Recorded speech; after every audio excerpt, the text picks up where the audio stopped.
Hi, good afternoon, everyone. It's Thursday afternoon. Welcome to another edition of Newton-Wellesley Medical Group Lunch and Learn.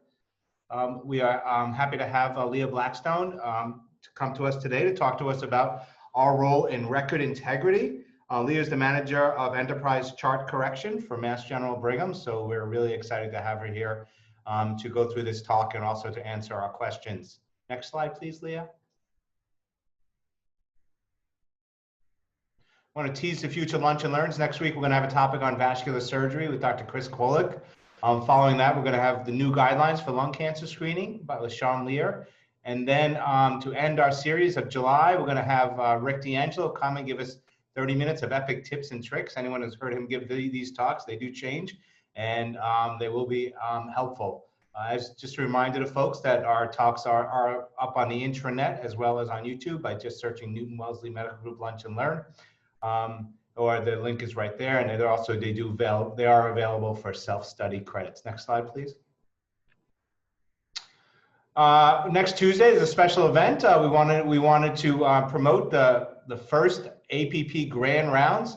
It is planned on being the second Tuesday of each month between 12 and 1, and get this, it's going to be live at Bowls 4 and 5. So if you're on campus, come see our APP Grand Rounds. There is an option for virtual participation, and that'll be available as well, but come and see that. And we're really excited that Amy Israelian has put this together, and we're very excited. First session is next Tuesday at 12. Before we leave this slide, I also want to tease every Wednesday morning up until the end of July, after taking August off, as he typically does, Dr. Friedman hosts a wonderful series, the Newton-Wellesley Hospital Department of Medicine Grand Rounds, and next week is a terrific talk by our infectious disease department about SARS-CoV-2. So, and an update on that. So we want to make sure people know that, aware of that. That's at 8:30. Next slide. I want to remind folks about Newton-Wellesley Hospital Spine Center. People are out there gardening and lifting and fixing fences, etc. You might have some neck and back pain. Good place to send your patients. It is a multidisciplinary approach. We get patients in very quickly. We have a spine navigator to coordinate the care very fast, whether the patient needs to see a surgeon, physical therapist, a physical med and rehab specialist, a psychologist, psychiatrist, or get imaging, etc. One number to call for all those services, 243-5777. Next slide. And then our wellness opportunities for our physician and APPs. If those of you who've listened to me give this talk know about the concierge program, the virtual meditation class, the virtual yoga class, as well as the Peloton one-year free membership. These programs, they're cycling down, and hopefully we'll have new programs starting in the fall, but we still want to make sure you guys know they're available to us. Next slide. And then just a quick word about the physician concierge program. We do have a new use we came upon. My teenager hit a pole and scraped our car. I was relieved to see auto body repair on a list of Circle's services. Circle's helped me make the process of finding a reputable, top-rated Shop Easy, an easy shop provided a free estimate. They saved me hours worth of phone calls. These are the kinds of things that physician care concierge can do for you. And having lived through 3 teenage drivers in my house, this sounds like a great service. Next slide. And then just a quick highlight about the program. We're at 130 registered users, and the NP score is off the charts. Next slide. And this is all the different requests: shopping, household services, and travel. Again, this service is free to you. All you need to do is go to the website and type in NWH as the code. Next slide. And the next. And it's all yours, Leah. Thank you. Thank you, John. Thank you all for inviting me to do this. As John mentioned, my name is Leah Blackstone. I am the manager of Enterprise Chart Correction for Mass General Brigham. Those of you who do not know who that is, we are the group that handles all of the clinical corrections in Epic, as well as working with our sites and subject matter experts on all of the legacy system corrections to make sure all of our clinical data is accurate for all of our patients. I come to you today to discuss your role in record integrity and some quick things that you guys can do to make the process better. First, I'll share my contact information, as I'm sure some of you know it, some of you do not, but it is here for you in case you need to get us. We are a 24-hour, 7-day-a-week unit available by pager.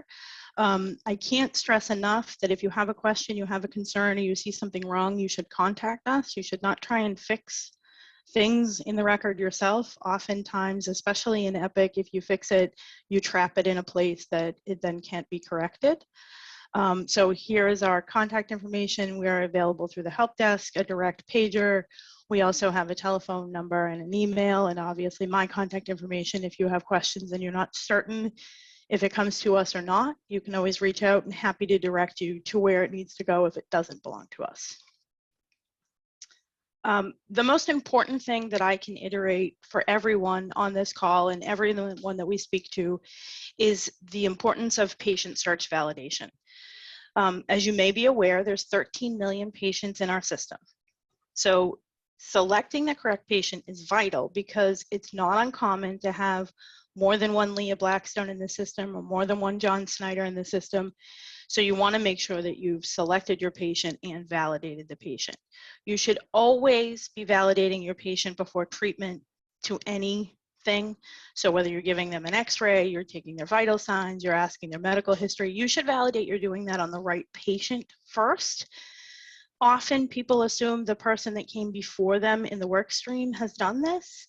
And we realize that that's a common thing that happens in offices, especially by the time you get to a provider or a clinician. They think, okay, the front desk has validated it, the nurse has validated it. But it is important that everyone validates at every step of the way. We often see requests to fix things that could have been caught had a validation occurred. And it's most common the reason that the wrong patient was chosen is they failed to validate additional identifiers beyond name and date of birth. If you find that you're working in the wrong record, maybe you had 2 tabs open, maybe they selected the wrong patient at the front desk, we should be contacted immediately by a page so we can help you correct the process and limit the rework that you have to do and the impact to the patient care. We do want to make sure that we are notified. We often see from providers or even, nurses and clinicians, they write notes that this note's on wrong patient. That's not really safe, nor is it helpful. And it also can be released to the patient, which damages our reputation and the patient's confidence in us as providers. So we don't want to do that. Again, my contact information has been made available to everyone in the system. So if you need to have something corrected, you can just reach out and we'll work to get it corrected. We don't scroll the record to find those notes. But this is the most important thing you can do. So if you take nothing else from this Lunch and Learn, that is the one that is the most important. Make sure you're validating your patient before you provide care. Name, date of birth, plus an additional identifier, address, social security number, last visit. If you have a patient that says, oh, I was in the emergency room last week and you don't see an emergency room visit in the record you're in, you should pause. Probably in the wrong place. The other thing that you can help yourself with is the amendment process. I know there's been a lot of information thrown out there about patients requesting changes to their medical record, especially now as we go through the info blocking changes and patients can see more information in Patient Gateway much quicker.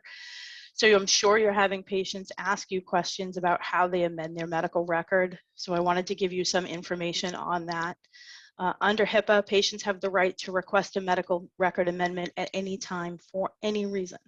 These are handled across the network centrally by my staff. If you have a patient that requests a change to their medical record, you should direct them to the amendment process, which is available online. If you're not certain, your site HIM director has that information, patient family relations has that information, as well as my staff. We are required to review each of those requests. We are not, however, required to make an amendment.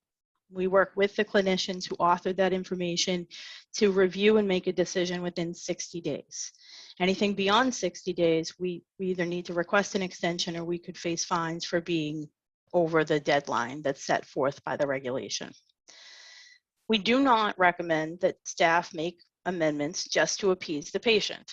Just because they asked for it does not mean we need to change the record. If the information is accurate the way it's written, it should stay and the amendment should be denied. Patients have additional steps after an amendment is denied, so it isn't the end for the patient, but it is often our inclination as clinicians to do something to help our patient and changing the record just to make them happy isn't always the correct answer. As I said, they actually have the right to file something into their medical record after an amendment is denied. So if a provider chooses to say, nope, my note is accurate the way it's written, this is what happened, I'm not changing it, the patient can file a statement into their record on their own. And that is attached to the encounter. So if anyone ever looked at it, they would know this is the clinician's view and this is the patient's view. It's a way the patient can get their own side of the story, so to speak, into the record. And in accordance with HIPAA, we are required to address these. So if a patient asks you about this, please don't just brush them off. Direct them to my staff. We will work the process. We hear a lot from our patients as they, oh, the provider didn't know how to fix it, so he just didn't. And that's not exactly a response we want to be given. So we want to make sure that people are directing patients when they ask for something to be changed in their medical record, they come to us. But I would like to call out the difference between an amendment and something that's reconciliation. So as clinicians, when a patient comes in, you should be reconciling their medications, their problem list, their history, et cetera, their allergies.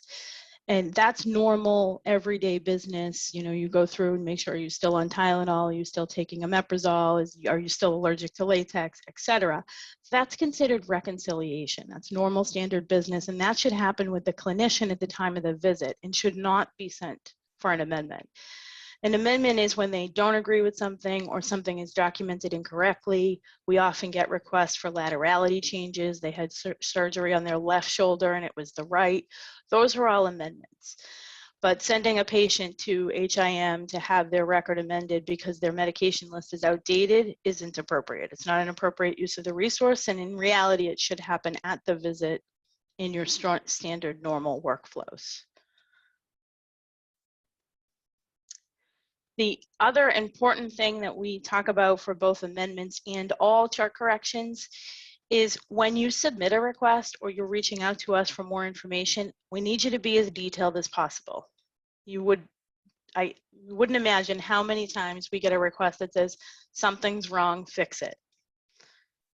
That's a very vague, very broad question, and it really just results in a whole bunch of back and forth that frustrates the clinician and the patient and the staff to try and figure out what is needed.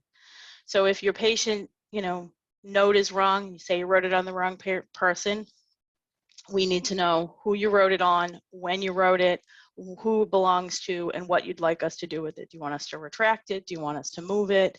Does it need to be edited, etc.? If you give us more details up front, we can provide you the instruction you need to be able to complete that correction if it's done by you, or we can complete it on your behalf if it's done by us. Many corrections in EPIC require the provider or the author to actually make that edit. It is all signature driven. So if I was to go in and edit John's note to change the laterality on the note, for instance, it makes it look like I authored that note and provided that care, which is obviously not appropriate. So we do work with the clinician or the author to have them make the edits directly in the system. We can provide you step-by-step instructions, screenshots. We can even do an at elbow, guidance. We do Zoom trainings. We reach out via Teams. Whatever works for you to help you do it, we can get you to that point. But it isn't something, 90% of the time, it is not something that my staff can do on your behalf. The EPIC works very differently than our legacy systems in that regard. And so we don't have that functionality in the system. The other thing is, if you notice an error, let someone know. The longer it remains in the record, the bigger impact to the patient care, the bigger impact to our reputation, and the bigger the correction. So EPIC is really wonderful for helping providers share information. It makes it easy for you to create smart text and smart phrases, but that information quickly propagates the system. So if you enter a problem of hypertension, and it should be hypotension, for example, anyone that pulls in their problem list as part of a smart set into their notes is going to be contacted to make that same correction. The longer it stays in the record, the more corrections will need to be made. There isn't a way in the system to just sweep it out of every note, because every note template and encounter template works differently. So we do want to make sure that if you notice it, you're saying something. It's just like that MBTA saying, if you see something, say something. That should be happening here as well. The other thing that's important is we communicate with you or with users or with your office staff. It is important that you respond to those communications in a timely manner. We do have an escalation path that we will go to. We will reach out to the HIM director, the chief of staff, et cetera, to get to you. But if you send us a request and we respond to you via email or Outlook in Basket, it is important that you respond so that we can assist and make the corrections or get more information or, you know, resolve an issue. If you don't get back to us, it makes it very challenging for us to complete the correction, and then it's sitting in the system, which is dangerous to our patients. We don't want to do that. The other major area that you can all help yourselves with is understanding test patients. We all are in a place where we're trying to learn stuff on the fly. Every time we get an upgrade, everybody is going into the system to try and figure out how to use the new functionality. Do not assume patients with the last name Test are actually test patients, because most often they are not. Our test patient naming convention is not test patient. Never use real patients for testing or training. You shouldn't use your own record either.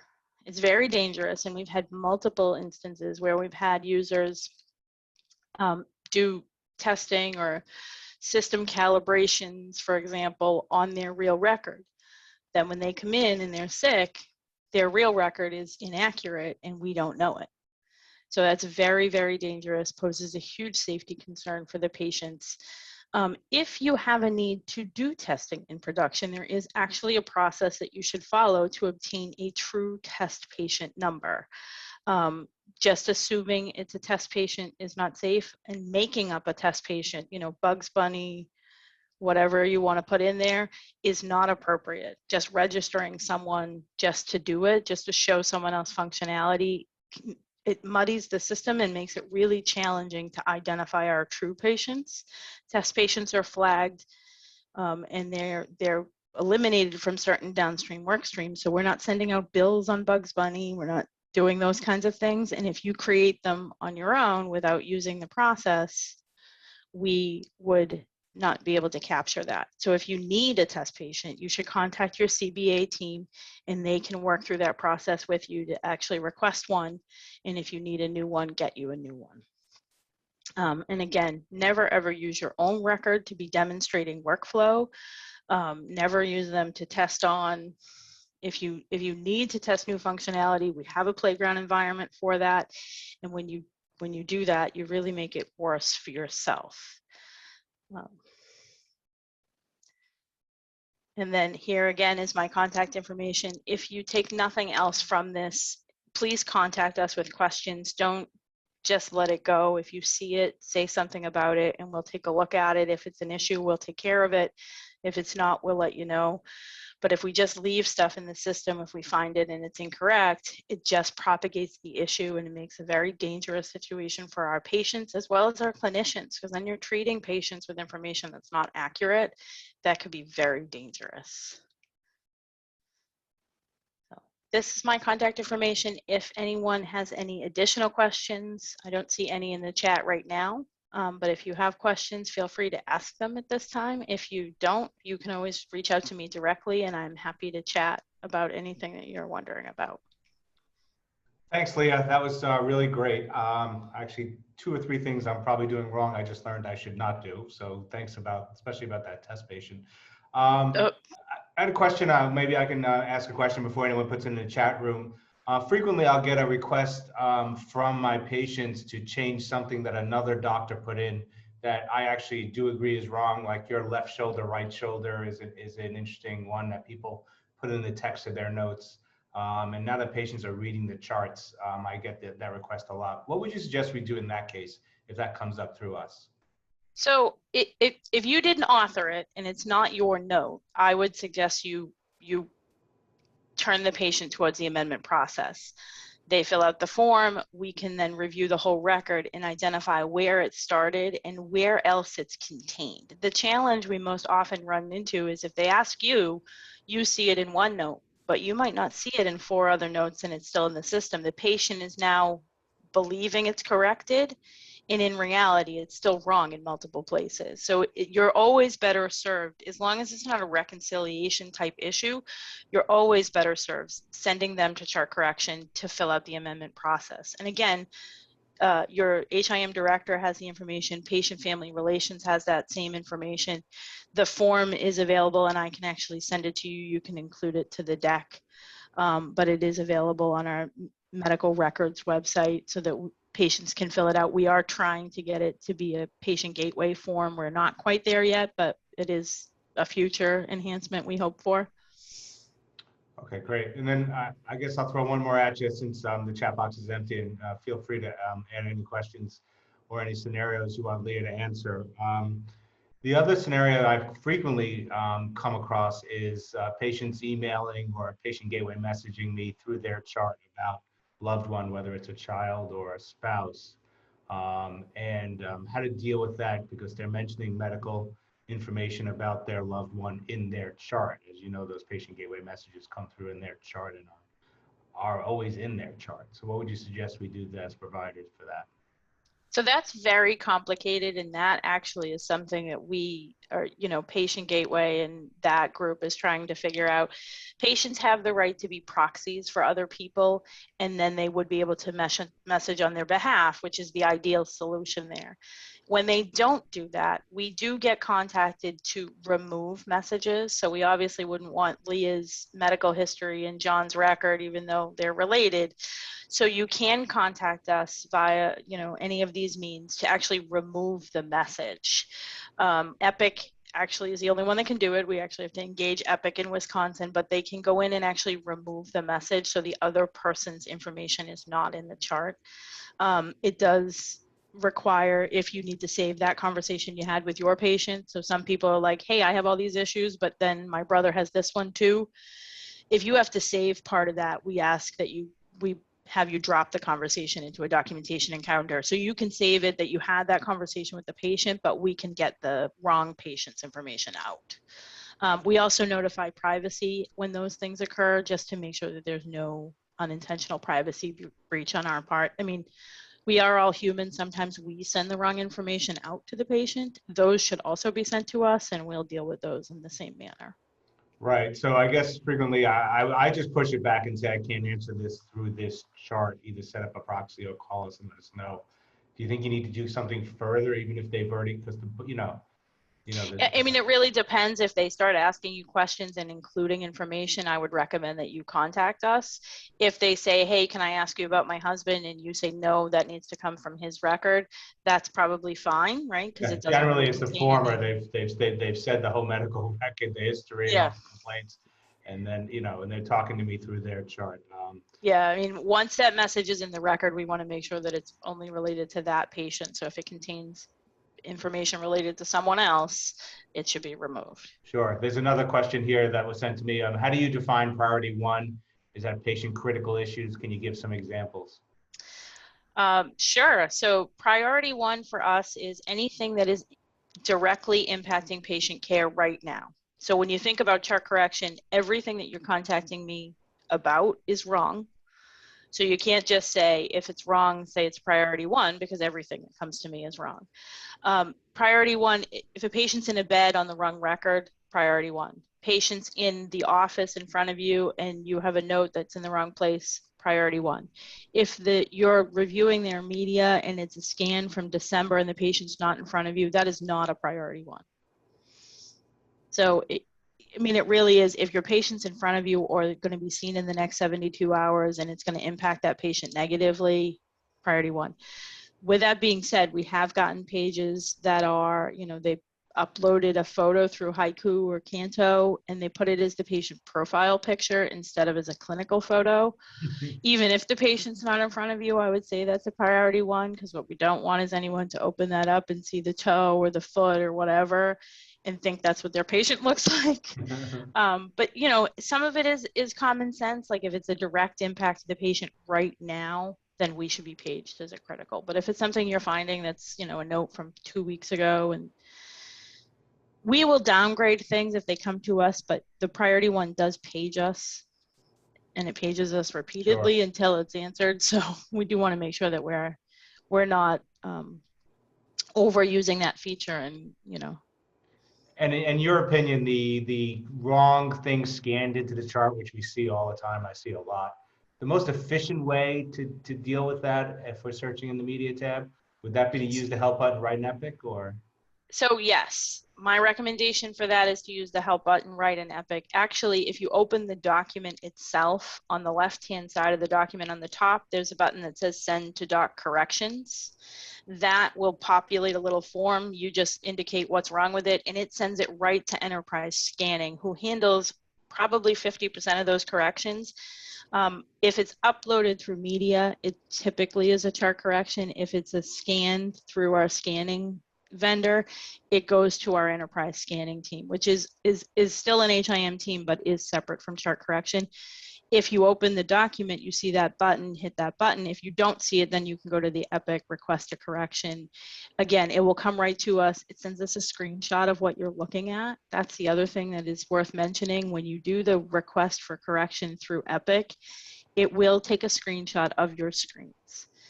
So be thoughtful of what's on your screen before you do that. I don't want a copy of your bank account or your lunch menu. We've seen all kinds of crazy things, but it does take screen grabs. So you just want to be thoughtful of that. And that wrong scan, will they scan it into the right chart, or that requires a whole nother intervention? Nope.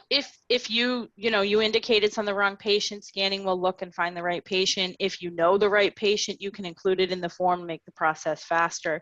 We can either delete the scan or move the scan. Same thing with photos. We can delete them or we can move them. The only one we can't do that with is the clinical photo. We can't move it. Our only option is the profile photo. We can only just remove that one. Perfect. Well, thanks. This has been so helpful. Not seeing any more questions in the chat box. We'll put this talk up on the web as we do every week. And I hope everyone has a great weekend. I hope we don't get rained on too much by this tropical storm. And we will see everyone next Thursday. Leah, thanks again for your time. Really informative. Thank you. Appreciate it. Bye-bye, guys. Bye.